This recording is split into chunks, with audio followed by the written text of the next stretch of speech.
Are you looking to grow as a leader? We have seen thousands of individuals across hundreds of companies as we've developed executive presence training that's transformative, step off of the bench and into the mainstream inside their organizations as they lead, as they command a room, as they begin to develop the executive presence that is absolutely mandatory for influence in today's economy. How do you do it? Well, the good news is that executive presence is scientific, it's learned, and it's an opportunity for something for all of us to develop as we increase our awareness and increase our impact inside organizations. Today, in this episode, I'm going to share 8 ways that you can focus on improving and training executive presence, whether it's for you, for somebody who works with you, or for new hires inside your organization. Let's dive in. First of all, what is executive presence? I mean, it's often thought of as charisma or charm. It's thought of as a flair for what you do, but executive presence is actually rooted in its first main components, which is competence. The good news is that competence often cannot be instructed, but executive presence can be on top of that. So competence is the first anchor of executive presence. But what goes on top of it? Well, the second piece of executive presence is the ability to communicate. So you begin with competence, and then you have to have the ability to communicate what the competence is and what the action should be inside an organization. The third thing is that executive presence comes with character. Executive presence isn't showmanship. It's the ability to influence and therefore to build trust and to maintain that trust over a long period of time. Executive presence can be learned. And the good news is it can also be taught. So let's walk through the 8 things that we teach when we're instructing people on how to build executive presence. Number 1, executive presence always begins with having a clear vision. Sometimes you're competent in a job, an analyst job, let's say, your first 2 years on the job. The ability to convey executive presence beyond that role is understanding the vision for why the role exists, which is often usually held at a managerial or a director role. But if instead you can embrace the fact that at the junior levels, you're contributing to a larger piece of work. You understand what the vision is, not just for your role, but also for specific projects that you're on. Having a clear vision is the first anchor stone. You'd be surprised when we're training people on executive presence on how few of them actually understand how their role ties back to the bigger picture of an organization, and how when they're able to articulate what their vision and purpose is in the role, how that increases their executive presence overnight. Number 2, it's essential that when you are conveying executive presence, that you lead with an answer.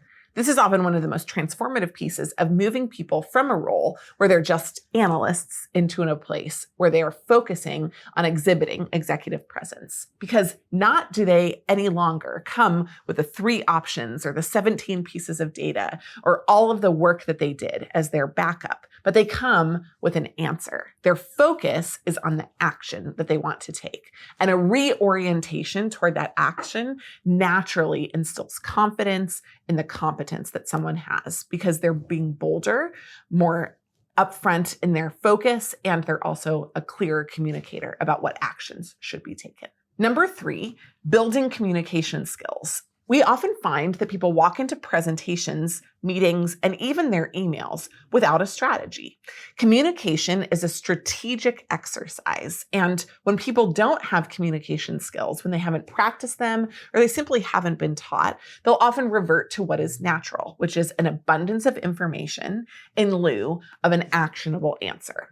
Building communication skills is a key piece of building both great communication tools, such as presentations and written communication, but also delivering that information in an effective way. We have a 2-part training. One part focuses on the content, making sure that you are really focusing on the answer, driving for the vision, and then we move from there into focusing on the communication skills that go on top of it inside presenting. Number 4, it's critical that you move from being an analyst to an advisor. When you're moving through the executive presence training and becoming better at executive presence, instead of being a person who answers questions directed toward them, you become a trusted advisor, someone who I go to as a senior leader and say, I'm interested in hearing what you have to say. And I know that you have a thoughtful process of coming up with your answer. I'm no longer impressed by the volume of work that you do. I'm impressed by your insights, by your recommendations, by your focus on what should happen next inside our organization. When you move from being an analyst to advisor, you exhibit increased executive presence in your role. Number 5, beyond communication skills, there's networking and people skills that are involved with executive presence. Why? Because executive presence involves a feedback loop. It's not just you in isolation presenting your information. It's actually drawing on insights, references, ideas, and suggestions from other parts of an organization. That's why you'll find one person comes onto a new job and in 1 month, they're ready to be put in front of a client. And someone else will come into the job and they, in 6 months, are still not ready. Why? Because one person has quickly developed a feedback loop, a network, ideas and inputs from many other people. And one person is working more in isolation. It has nothing to do with whether you're an introvert or an extrovert. It's about sources of input into your work and developing a network. Number 6, become a great listener. One of the things that we teach in our presentation and storytelling training is how to bake in opportunities for people to give you direct feedback, including what you got right, but more importantly, what you're missing the point on. We drive conversations instead of presentations. There's a huge difference between the two because presentations lead to ideas, conversations lead to action. Finding that transformational moment inside a presentation can really drive that active listening opportunity. And people with executive presence are not afraid of ideas, afraid of feedback, or afraid of listening to others. Number 7, it's critical that you manage your perception. There was an old saying, dress like the job that you want to have. And in this role of executive presence, the same thing will be true. If you show up to all of your meetings and you're dressed sloppily, your background is complicated, you don't look like you got ready in the morning, or if you're not prepared for the meeting tactically, it can have everything to do with your physical appearance all the way to your practical preparation. It's important that you understand that executive presence is shaped by the perceptions of others. So it's important for you to manage your perceptions. We do a great job in our level 2 training of giving direct feedback to people on how they can more effectively connect with their audience. After all, we're an agnostic audience. We don't know who you are. We can direct that feedback in a way that's helpful and clear. Finally, and probably most importantly, those with executive presence remain calm under pressure.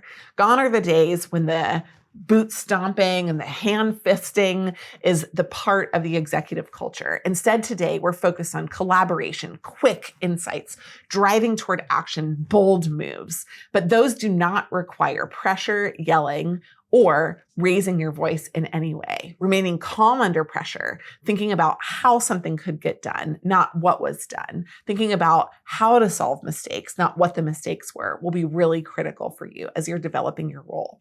We help people refocus on the opportunities instead of the obstacles, and executive presence is all about overcoming obstacles. If your organization battles with executive presence internally, if people can't present effectively to you, externally, if they can't drive sales with their audiences in the way that you know they could or should, it's just because they need equipping and training. And the good news is that executive presence can be taught.